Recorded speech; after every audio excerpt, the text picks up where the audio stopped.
how are you making fees free on PulseChain? Well, the fees will go up over time, just like Ethereum fees did. It is a supply and demand issue. We do start with tons more supply, and we do start with tons less demand because it takes time to go from, maybe 150,000 up to the millions of users that Ethereum has. But it's basically just free because you don't have the negative externalities of having to buy mining equipment and then destroy the environment with electricity costs. And so they're much less expensive to run. And then there's so much extra space with so much fewer users that you end up with like paying pennies instead of.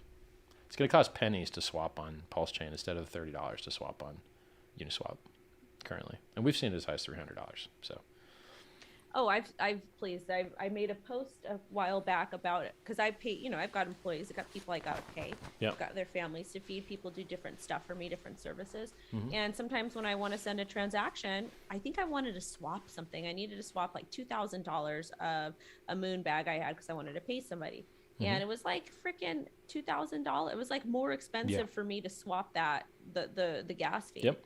So it's just, it's just a little bit frustrating. I feel like that's why we have such a problem with mass adoption, is because we're not quite ready there yet. But then again, at the same time, it's still a new technology, and maybe PulseChain will be the project to bring in mass adoption. In that particular case, the funny part is that you only have that high gas fee because of the adoption. So NFT adoption is what caused that gas spike, because they're idiots and they don't know how to develop an on-ramping process. DeFi too. They incentivize people to front run each other. Why? So to make miners rich? Why? Why do you care that one guy got in a second for another guy? Why would you do that? It's very easy to design around that. Like it's if you're designing a system that enriches miners to get one guy to front run another guy by a second, you have done your game theory improperly. My projects have never had that problem because they're designed smarter. You don't have to reward people for being 1 second earlier. It's stupid.